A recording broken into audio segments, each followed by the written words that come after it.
आपका अपना channel India A1 news, जो रखे आपको A1। आईओसी के president mister Thomas Bach, IOC के सम्मानित सदस्य, सभी इंटरनेशनल स्पोर्ट्स फेडरेशंस, भारत के नेशनल फेडरेशंस के सभी रिप्रेजेंटेटिव्स, देवी और सज्जनों, 140 करोड़ भारतीयों की तरफ से आप सभी का इस विशेष आयोजन में मैं स्वागत करता हूं, अभिनंदन करता हूं। इंटरनेशनल ओलंपिक एसोसिएशन का ये 141वां सेशन भारत में होना बहुत ही खास है। 40 साल बाद भारत में आईओसी का सेशन होना हमारे लिए बहुत गौरव की बात है। फ्रेंड्स, अब से कुछ मिनट पहले ही भारत ने अहमदाबाद में दुनिया के सबसे बड़े स्टेडियम में बहुत ही शानदार जीत दर्ज की है। मैं टीम भारत को, सभी भारतवासियों को इस ऐतिहासिक जीत की बधाई देता हूं।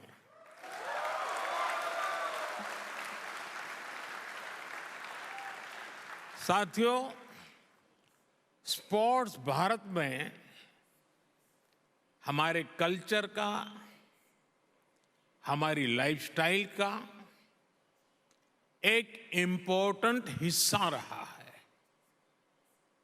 आप भारत के गांवों में जाएंगे तो पाएंगे कि बिना स्पोर्ट्स के हमारा हर फेस्टिवल अधूरा है।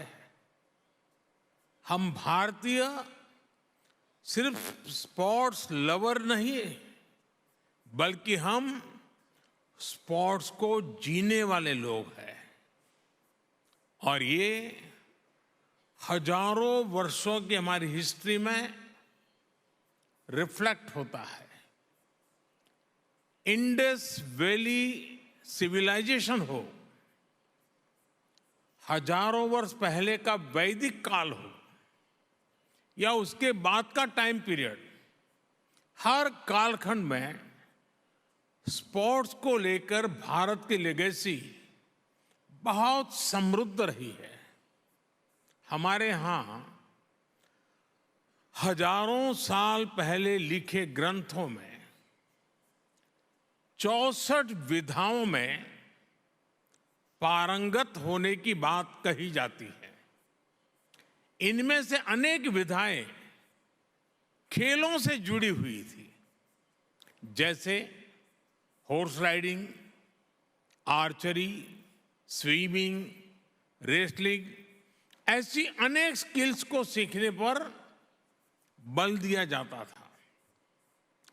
आर्चरी यानी धनुर्विद्या को सीखने के लिए तो पूरी एक धनुर्वेद संहिता ही लिखी गई थी।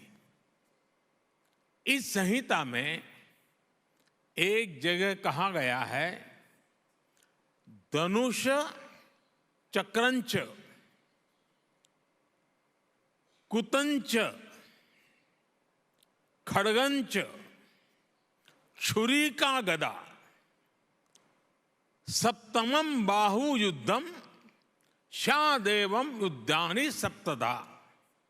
यानी धनुर्विद्या से जुड़ी 7 प्रकार की स्किल्स आनी चाहिए, जिसमें धनुष बाण, चक्र, भाला यानी आज का जैवलिन थ्रो, तलवारबाजी, ड्रैगर, गदा, और कुश्ती शामिल है। साथियों, स्पोर्ट्स की इस हजारों वर्ष पुरानी हमारी लेगेसी के अनेक साइंटिफिक एविडेंस है। जहां मुंबई में अभी हम हैं, वहां से करीब 900 किलोमीटर दूर कच्छ में यूनेस्को की वर्ल्ड हेरिटेज साइट है धौलावीरा। धौलावीरा 5000 साल से भी पहले एक बहुत बड़ा और समृद्ध पोर्ट सिटी हुआ करता था। इस प्राचीन शहर में अर्बन प्लानिंग के साथ साथ स्पोर्ट्स इंफ्रास्ट्रक्चर का भी एक शानदार मॉडल मिला है। खुदाई के दौरान यहां 2 स्टेडियम सामने आए हैं। इनमें से एक तो दुनिया का सबसे पुराना और उस समय का दुनिया का सबसे बड़ा स्टेडियम है। 5000 साल पुराने भारत के स्टेडियम में एक साथ 10,000 लोगों के बैठने की कैपेसिटी थी। भारत की एक और एंशिएंट साइट राखीगढ़ी में भी स्पोर्ट्स से जुड़े स्ट्रक्चर्स की पहचान हुई है। भारत की ये विरासत पूरे विश्व की विरासत है। फ्रेंड्स, स्पोर्ट्स में कोई लूजर नहीं होता। स्पोर्ट्स में सिर्फ विनर्स और लर्नर्स होते हैं।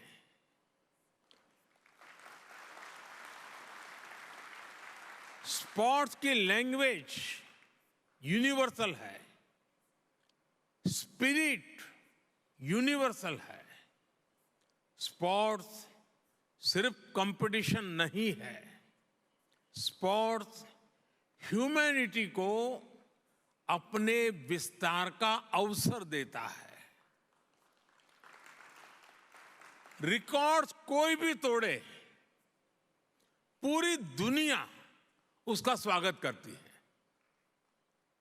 स्पोर्ट्स हमारे वसुधैव कुटुंबकम यानी one earth, one family, one future के भाव को भी सशक्त करता है। इसलिए हमारी सरकार हर स्तर पर खेल को बढ़ावा देने के लिए पूरी प्रतिबद्धता से काम कर रही है। खेलो India university games, Khelo India youth games, Khelo India winter games, member of parliament sports competition और जल्द आयोजित होने वाले खेलो इंडिया पैरा गेम्स इसके उदाहरण है। हम भारत में खेलों के विकास के लिए इंक्लूसिविटी और डाइवर्सिटी पर भी लगातार फोकस कर रहे हैं। फ्रेंड्स, स्पोर्ट्स को लेकर भारत के इसी फोकस के कारण आज भारत इंटरनेशनल इवेंट्स में शानदार प्रदर्शन कर रहा है। पिछले ओलंपिक्स में कई भारतीय एथलीट्स ने बेहतरीन प्रदर्शन किया। हाल में संपन्न हुए एशियन गेम्स में भारत ने हिस्टोरिकल परफॉर्मेंस दी है। उससे पहले हुए वर्ल्ड यूनिवर्सिटी गेम्स में भी हमारे यंग एथलीट ने नए रिकॉर्ड बनाए हैं। ये भारत में बदलते और तेजी से विकसित होते स्पोर्ट्स लैंडस्केप का संकेत है। साथियों, बीते वर्षों में भारत ने हर प्रकार के ग्लोबल स्पोर्ट्स टूर्नामेंट ऑर्गेनाइज करने के अपने सामर्थ्य को साबित किया है। हमने हाल ही में चेस ओलंपियाड का आयोजन किया, जिसमें विश्व के 186 देश शामिल हुए। हमने football under 17 women's world cup, men's hockey world cup, women's world boxing championship और शूटिंग वर्ल्ड कप की भी मेजबानी की। भारत हर वर्ष दुनिया की सबसे बड़ी क्रिकेट लीग में से एक का भी आयोजन करता है। इस समय भारत में क्रिकेट वर्ल्ड कप भी चल रहा है। उत्साह के इस माहौल में सभी लोग ये सुनकर भी खुश हैं कि आईओसी के एग्जीक्यूटिव बोर्ड ने क्रिकेट को ओलंपिक्स में शामिल करने की सिफारिश की है। हमें उम्मीद है इस बारे में जल्द ही हमें कोई पॉजिटिव न्यूज़ सुनने को मिलेगा। साथियों, ग्लोबल इवेंट्स का आयोजन हमारे लिए दुनिया भर के देशों के स्वागत का मौका होता है। तेजी से बढ़ती इकोनॉमी और अपने वेल डेवलप्ड इंफ्रास्ट्रक्चर के कारण बड़े ग्लोबल इवेंट्स के लिए भारत तैयार है। ये दुनिया ने भारत की G20 प्रेसिडेंसी के दौरान भी देखा है। देश भर के 60 से अधिक शहरों में हमने इवेंट्स ऑर्गेनाइज किए हैं। ये लॉजिस्टिक्स से लेकर हर प्रकार की हमारी ऑर्गेनाइजिंग कैपेसिटी का प्रमाण है। इसलिए आज मैं आप सबके सामने 140 करोड़ भारतवासियों की भावना जरूर रखना चाहूंगा। भारत अपनी धरती पर ओलंपिक्स का आयोजन करने के लिए बहुत उत्साहित है।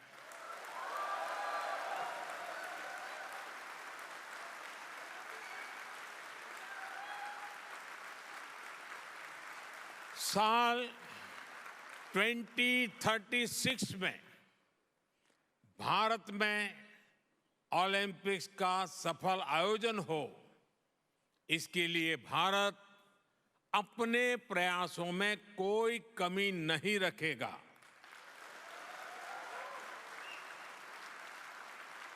ये 140 करोड़ भारतीयों का बरसों पुराना सपना है, उनकी आकांक्षा है।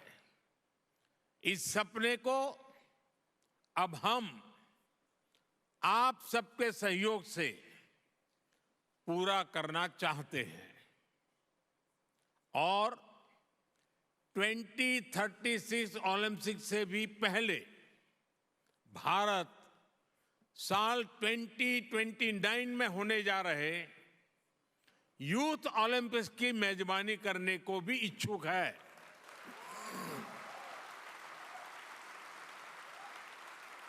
मुझे विश्वास है भारत को आईओसी का निरंतर सहयोग मिलता रहेगा। फ्रेंड, स्पोर्ट्स सिर्फ मेडल जीतने का नहीं, बल्कि दिलों को जीतने का माध्यम है। स्पोर्ट्स सबका है, सबके लिए है। स्पोर्ट्स सिर्फ चैंपियंस ही तैयार नहीं करता, बल्कि पीस, प्रोग्रेस और वेलनेस को भी प्रमोट करता है। इसलिए स्पोर्ट्स दुनिया को जोड़ने का एक और सशक्त माध्यम है। मैं ओलंपिक्स के मोटो को फिर आपके सामने दोहराऊंगा, faster, higher, stronger together. IOC के 141वें सेशन में आए सभी अतिथियों का, अध्यक्ष थॉमस बाक का और सभी डेलीगेट्स का मैं फिर से हृदय से धन्यवाद करता हूं। आने वाले कुछ घंटों में आपको अनेक महत्वपूर्ण फैसले लेने हैं। I now declare this session open.